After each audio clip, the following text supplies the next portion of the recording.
Asante sana. Hello and welcome to the Wicked Edition. Thank you for joining us for our very first episode of the year 2022. Asanteni sana. We have an amazing show lined up for you. I'm your host, Dr. Kingori. And for this episode, our guest is a gentleman who has entertained us on one of the longest running comedy shows on Kenyan TV. He is with us for a very unique topic though. He's here to represent arguably the most complained about investors in the country. Landlords. Being one himself, we couldn't think of a better person for this conversation. Ken Geshoya, aka Njoro wa Papa Shirandula, is in the house.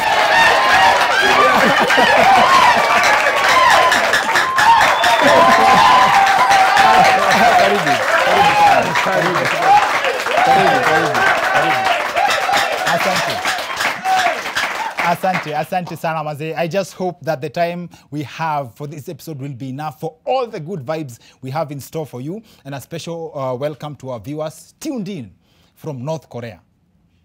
Yes, karibuni sana, and feel free to laugh your heart out. I know the ban on laughter has since been lifted. For those who missed the story, a few weeks ago, the government of North Korea banned its citizens from laughing for an 11-day mourning period during the 10th anniversary of the country's former leader, anaitwa Kim Jong-il. As in, wasi walikatazwa kucheka for 11 days juu matanga ili happened 10 years ago. Could never be Kenya.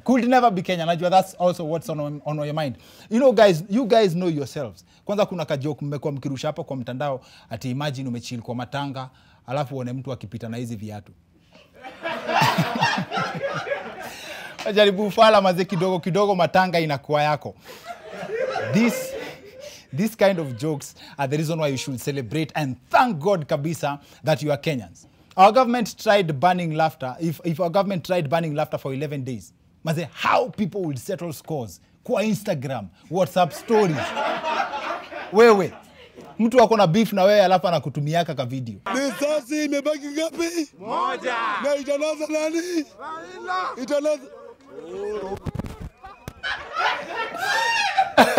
Maze, aka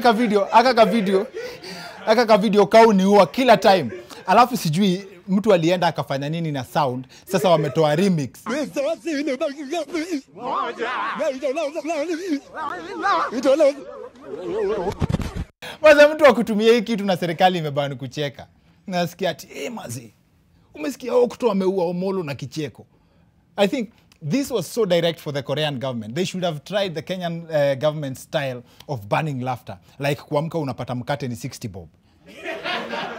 Kai maze, hii kitu imekuwa 21 bob juzi. Na sidhani kuna kitu serikali haipendi kuliko wananchi wamechangamka. Mliona Kenyans extended the New Year celebrations too far, wakazima stima wiki mzima. That's how much the government likes to keep people in the dark.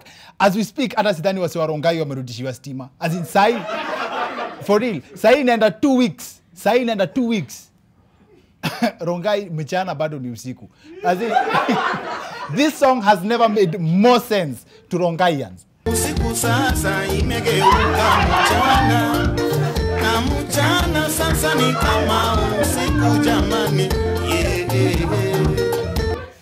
A special dedication, but watu Rongai msinikasirikie maze, that is on a light note. Maze, hata wache hiyo story ya banning laughter for 11 days. How many Kenyans will survive if the government decided to ban laughter for 2 days in a country where people laugh about everything? We have jokes that keep on writing themselves. A few days ago, a leading fast food restaurant was on the spot after they ran out of potatoes. As in, waru zilisha. And as soon as the announcement came, farmers came from different parts of the country. Oh, unasikia Nyandarua, Nakuru, wakulima wanasema, oh maze, what do you mean? Tuko na waru. And then KFC was like, aki, sorry guys, tunataka za chips. Atupikangi mokimo. Maze! Maze, Wakenya wakajao maze. And this proved that kuna energy fulani wa Kenya wanaweza kuwa nayo wakisikia kiwaru. And some people didn't even know what the story was about. Watu wengine wanajua walikuwa wamejam in public lakini wanafurahi kimoyo. Maze yani nimekuwa nakula chipo za kimataifa. But then the announcement that the enterprise does not source potatoes locally has gotten Kenyans to experience the pain ya kupata mtu amekaa kwa bench peke yake alafu unaenda kukaa unasikia we hapo kuna mtu. To be honest though, before the story broke, before waseme ati they do not source potatoes locally, I could never have guessed that Kenya sisi kuwa mpaka na waru za mtumba. No, for real. Alafu your story ikiendelea, people decided to bring up this image of a marinated chicken head. Watu wanataka kulazimisha kampuni, wanataka kuzamisha kampuni kubwa kama hii juu ya kichwa tu. But it's never that serious, guys. It's never that serious. Yo kichwa iliingia bahati mbaya. Now, one of the highlights of this week has to be the word used by Senator Mithika Linturi at the Eldoret rally that caused an uproar across the country. It's very sad that in 2022, Kenyans are still struggling with how to define hate speech or how to respond to it. And the difference, this is one area that I appreciate the people wale watu who celebrate our differences in ways that no one feels attacked. As in, talking about our differences in ways that stop at just laughing about it. You see, Kenyans devolved hate speech. Now, for some time, we've had a merry-go-round yenye ilianza na watu wa Central na zile jokes za ati mokimo ni chipo imewekwa supu. Alafu ikaingia Luya Nation ati unga ya packet ni snacks. Alafu sasa ni tani ya Wakisii. Mazee hao wamekipata manze. Kwanza manze hii ya Wakisii haishi but iko karibu kuisha. Kwanza hakuna dem alicomment kwa Facebook yangu manze ati hakuna kitu bamba Mkisii kama kumwambia kai Mkisii.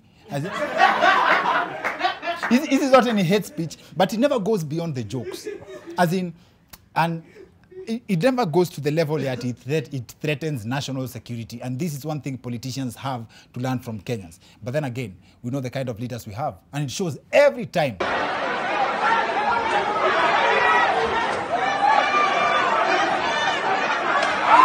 Now, the topic on our episode, on this episode of the show is based on an element of life that almost everybody seems to be struggling with: rent.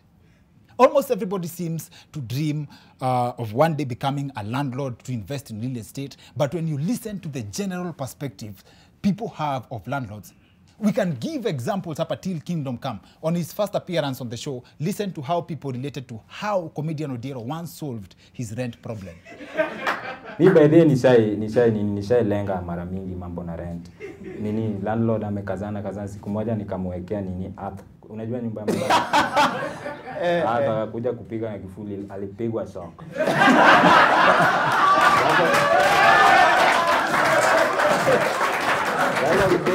Kupigwa shock the next month aliniweka kama caretaker.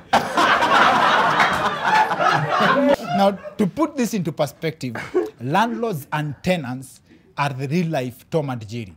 And just to be clear, this episode is not about defending landlord, but rather hearing their side of the story, while also sharing the tenant side. One of the funniest things I've seen in recent times is a complaint na inlio na social media ya a passive tenant akiuliza kwani landlord wake hawezi tafuta kazi nyingine aache kumtegemea.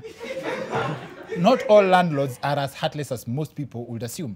And a good example is a landlord who was a major pillar of support to his tenants in time of need, time ya COVID.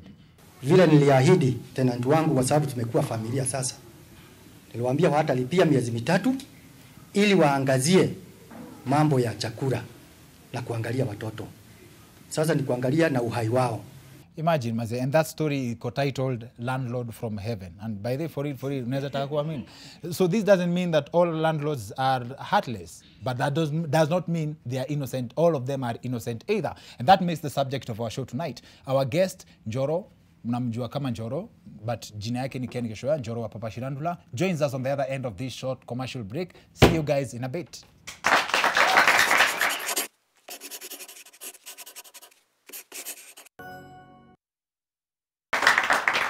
Asante sana maze, welcome back to the Wicked Edition. Thank you for joining us. Karibu sana. Our guest for this episode needs no introduction. Maze, tumemwona kwa TV for the longest time. Njoro is in the house.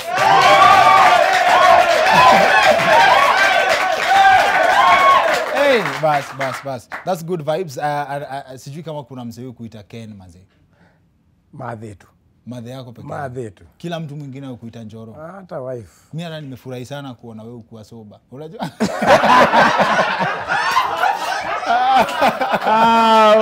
Una bana.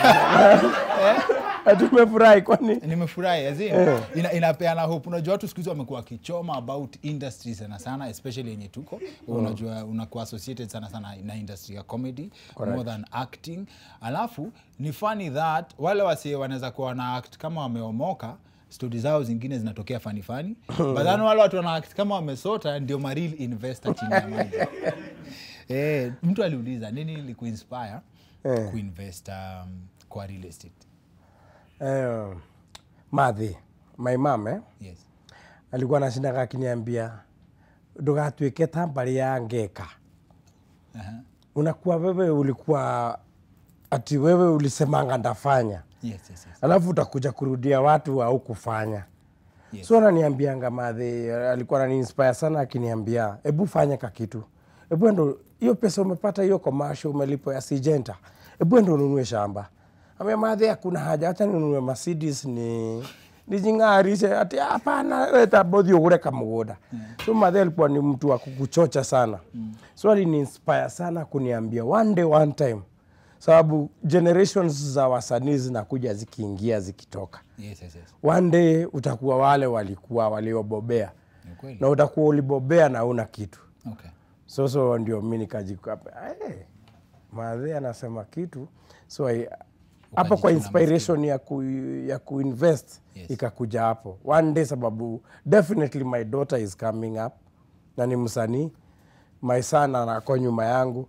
Kengori ako nyuma yangu pia. Mimi nikimaliza shule 1993 nyinyi ndio mnaingia shule. So unaona bado mtakaa mkutake over your industry.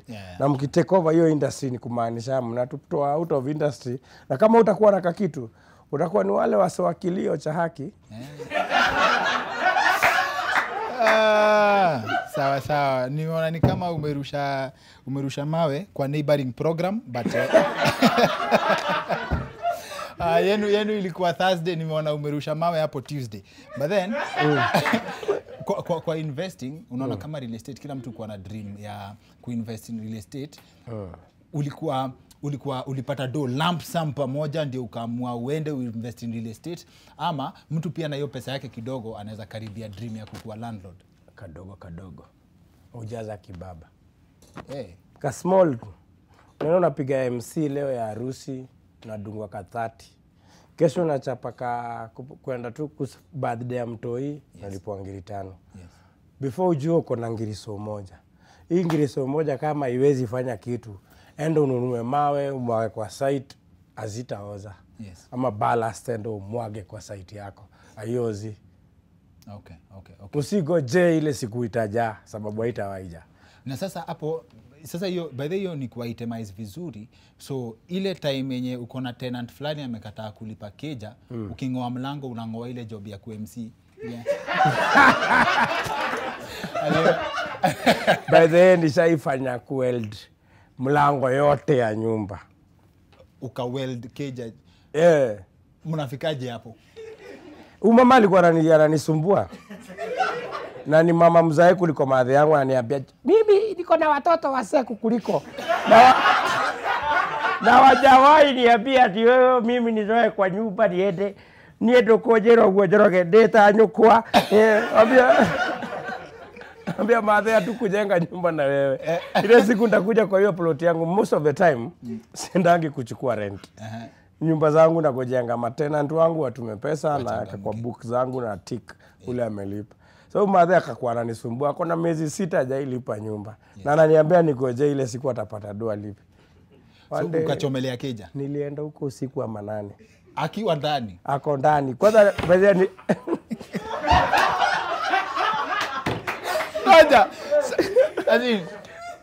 Okay. Nilitoka Ronga, plot zangu ziko Joska. Kuna Joska, Roai na Utawala. So mimi nimetoka Ronga kwangu. Na kijana zangu ndio wanisaidie morale. Unajua nataka watu. My two sons. Ndio wapea morale muone ule pesa si umaga. Ndio sasa muangalie venye nadhukia. Nao sasa ndio wabaya kuliko baba. Hao ni wabaya kuliko baba. Sasa kupark gari kwa gate, mama akasikia sauti ya gari yangu na kwa Land Cruiser iko na sauti kubwa. So gari kuguruma, mama akafunga kazima stima na akaweka lock. Wewe uliona tu lights zikienda hapo. Ta. Na tukaani kaambia simu naona huyu atajua leo ajui. Kumbe nimekuja na mtu kutoka Ruai wa welding. Mkakuja mkafanya. Choma hapa. Weka hapa. Hapo kwa kufuri. Hapa. Dunga. Mama akaona haya kumbe niko serious. Wacha daoroga nitoke. Ngoja. Mlikuja, mliona akizima stima. Si tunaingia hivi unajua kwa gate unaona mataa zote za nyumba ni saa 3. Yes. So you can see all the windows, the lights in the house. So when alisikia hiyo sauti ya gari, kajua niko na nilikuwa nimemwambia nitakuja. Yes. Na nikikuja sitakuja na uzuri. Yes. Sasa mama akazima Sasa kwa kati. Eku. Akifungua kata ina mimi ndio huyu hapa. Ushapiga welding. Mnaingia mnaenda. Sasa end game ni gani? Do inatoka wapi hapo? Sasa si mama afungue. Si amekubali sasa ako ndani ya nyumba na alikuwa amekataa hayuko. Sasa hii ni kumtoa yani kumexpose. You know now inafika mahali as a landlord. Sasa you don't need the money because mama hata kulipa 60,000 because nyumba ni 10k na ni 6 months. Hata kulipa. Ushakubali. So ni atoke ndio nyumba itafutiwe mtu mwingine. The more anakaa the more the burden inakuwa kubwa. So mimi nataka atoke lakini kutoka nao ni kazi. So ni atoke. Mwenye alitoka hivi nilikuwa namsaidia kubeba hata mchele yenye amepika sapa chukua na so akitoka sababu ya zile vitu ziko ndani ya hiyo nyumba. Ule mama ataru. Okay. Akienda akaekae ba neighbor Njoroge kwa kanisa yao ya Full Gospel ya Mutalia Joska. Wakachanga ikakuwa Sunday sadaka yote inapelekewa Njoro. Hata azin unajua mali do imetoka sadaka imekaa. I invested kingoli neki. Ningeendesha Mercedes, nikaendesha Probox. Ndio nijenge kanyumba ndio nichukuange tu pesa. Alafu mmoja ati nisikia vibaya kuchukua sadaka ya Sunday moja. na fellowship ya Wednesday. Na basi mbona hiyo biashara ya landlord ukijuanga hizo ndio mangori una have kudeal nazo kwa investment yako pesa yako. By the way, actually, if I may tell Kenyans, investing in the real estate in terms of house and rents, it is a waste of money. Oh. Because you invest 10 million will come back to you after 10 years. Okay. Na chances kubwa unaweza kuwa ulianguka ama ukabebwa na SGR kaanguka mtoni. When you invest in real estate, you are investing for the other generation. Yes. Probably my son Not Jamba yourself. And my daughter Waithira and the others. I invest for them because hao ndio watakuja kukula sababu they didn't put money into it but they watakulanga rent na ikiongezeka hiyo time. Yeah. Lakini the real investor like me for example, if I put 5 million in that house. Yes. 5 million kabla irudi ni 10 years. Yes. Unaona? Na hiyo 10 years ndio waza kuchukuanga kafaida kaangiri 50 kwa mwezi. So when someone plays around with your mind akijaribu kukata kulipa rent ama nini inachoma ndio inabana. Na yes huo kwa hiyo madhe wa kuweld akiwa ndani hiyo ilikuwa ulikula rahisi juu ni mama kanisa. Ushaienda ukakutana na ule mubaya mkatoka mbio. Mbaya. Kuna mwingine niko na plot nyingine huko Kiserian Masai.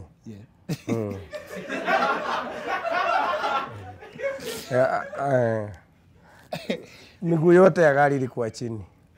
Na wewe pia ukaenda kivyako. Ukamwachia gari unamuondokea. Nini ili happen? Alituma pesa lakini sikuwa nimeona hiyo message.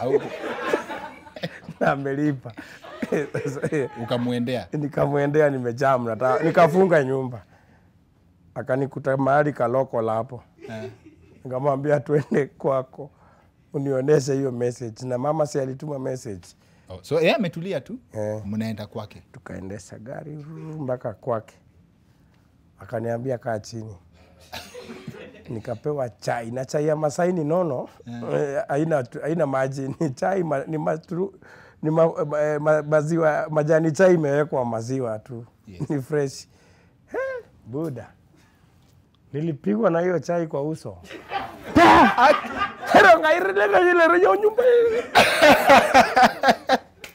Nikigundua. Alikuonesha message kwanza. Sasa si amejam sababu walikuwa wataka tu confirm na bibi yake ati. A confirm bibi yake alilipa. Alilipa. Sasa mama akaenda kwa kitchen akamuonesha message ndio hii. Na ni M-Pesa na ndio hii tumelipa. Ukakunywa chai externally. Sawa, na kitu kama hiyo ikihappen, so bado tena anaendelea kuishi kwa hiyo keja. Sasa next month mnaanza new chapter. Kwanza mnaheshimiana. Hiyo sasa heshima iko. Usiwahi kuja na pupa na asiwahi chelewa. Mnakuwa mabeste. Kila mtu anaangalia line yake. Nani alisema atikiateka? Unajua nishaifanywa kiateka mimi pia. Ushaikuwa kiateka? Kwa ploti. Before we invest.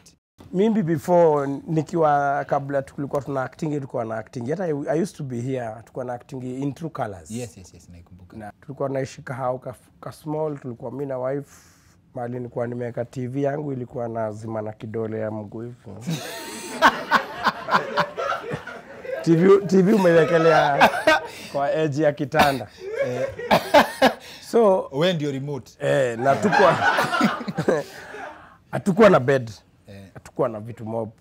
I think ilikuwa immediately after high school, that's when I got married. So landlord siku moja akikuja kuchukua rent akaingisha kichwa hivi akafungua curtain. Akatuambia Mr. Simon Pere bado although alidai. Simon Pere akauliza,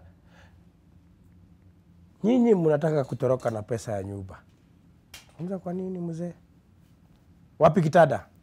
Wapi sofa set? Tunaishigi hivi. Wapi kiti?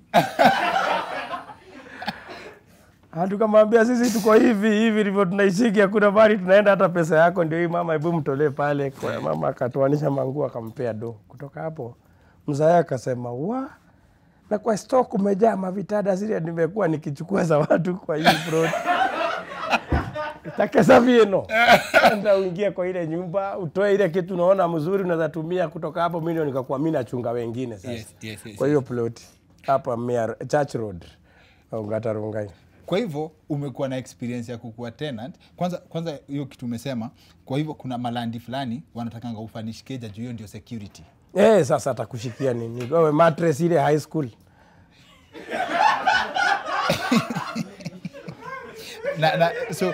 So rent yako at that time ilikuwa more expensive than kila kitu uko nayo kwa hao. 350 650 650 per month. Na ilikuwa inashinda. Inakuwa noma. Ilikuwa ngori. Mazee, asante sana kwa kuja episode yetu ya leo. This is our very first episode of the year. Nipo pia kushout out wale wasi wanatusaidianga behind the scenes. On the cameras leo tuko na Steve. Mazee, wapi makofi yake? Wazi. Asante sana. Also love to kupeana appreciation kwa producers wenye usaidia na kutengeneza content kwa show. Kwach na Tom Daktari, wote ni comedians, wote ni content creators. Check them out. Nick Kwach on Instagram, Facebook. Tom Daktari wako na shule yao ya nini inaitwa Kwa Bonza. Kumbe mnajua Kwa Bonza. Wao ndio si kuanga squad yao ya kutengeneza content kwenye sound pale. Tuko na Esther Gashunga, tuko na Jane pia ametusaidia kwenye setup. Justo set ya leo mazee imekuwa noma. Imeweza ijaweza? Kijana moja mnoma sana pale kwa kupamba studio anaitwa Justo. Anafanyanga job ya set design, amefanya job poa kabisa, na tunashukuru sana our studio audience. Charged as usual. Wapi makofi yenu mazee?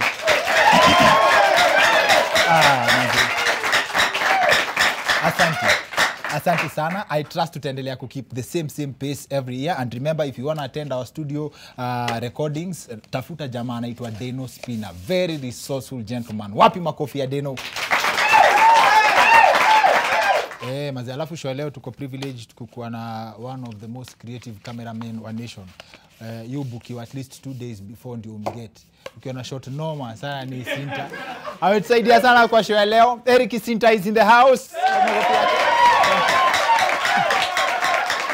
Asante. Our director Mike hapo wenye wanawakiji behind the scenes. Mike is in the house. Asante sana na I believe tumefungua mwaka poa na nyinyi pia mmefungua mwaka poa mahali mko. Otherwise that's it for the weekend edition. See you next week. My name is Dr. Kingori.